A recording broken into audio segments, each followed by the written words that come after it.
69 ans qu'on l'attendait, le Grand Palais l'a fait. Voilà enfin une rétrospective consacrée à l'un des plus grands peintres du XXe siècle, Marc Chagall. 75 années de peinture au cours desquelles l'artiste russe flirta avec de nombreux mouvements picturaux sans jamais y appartenir. Une rétrospective qui brosse le portrait d'un artiste libre et paradoxal.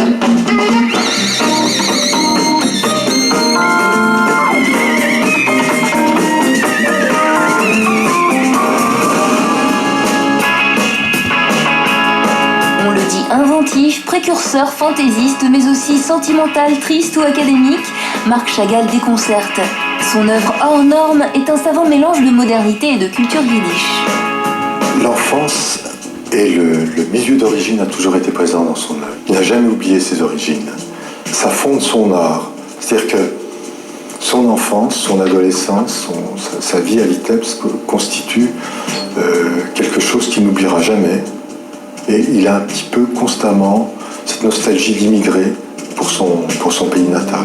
Né en 1887 et mort en 1985, Chagall incorpore tout au long de sa vie des éléments des grands mouvements picturaux du siècle.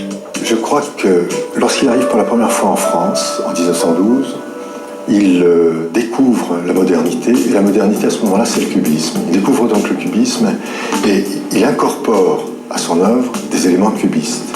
Lorsqu'il rentre en Russie, ce qui se passe, c'est une diffusion, une extension de l'abstraction. Et il incorpore à son œuvre des éléments abstraits. Il y a quelques dessins qui sont des dessins quasiment abstraits. Mais il n'est jamais abstrait. Lorsqu'il arrive en France, la grande affaire à ce moment-là, c'est par exemple le surréalisme. Et il incorpore, ça très très naturellement, quelques éléments surréalistes à son œuvre, mais pas exclusivement.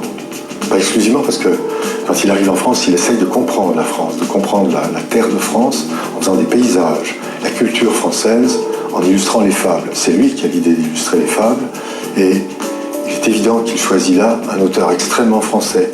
Et son goût personnel pour les animaux rejoint évidemment le goût de La Fontaine pour les animaux. Après les fables de La Fontaine, Marc Chagall va illustrer la Bible.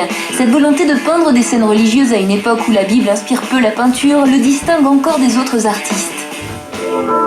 Il a toujours voulu rester indépendant et il a été finalement à contre-courant de l'orthodoxie artistique dominante.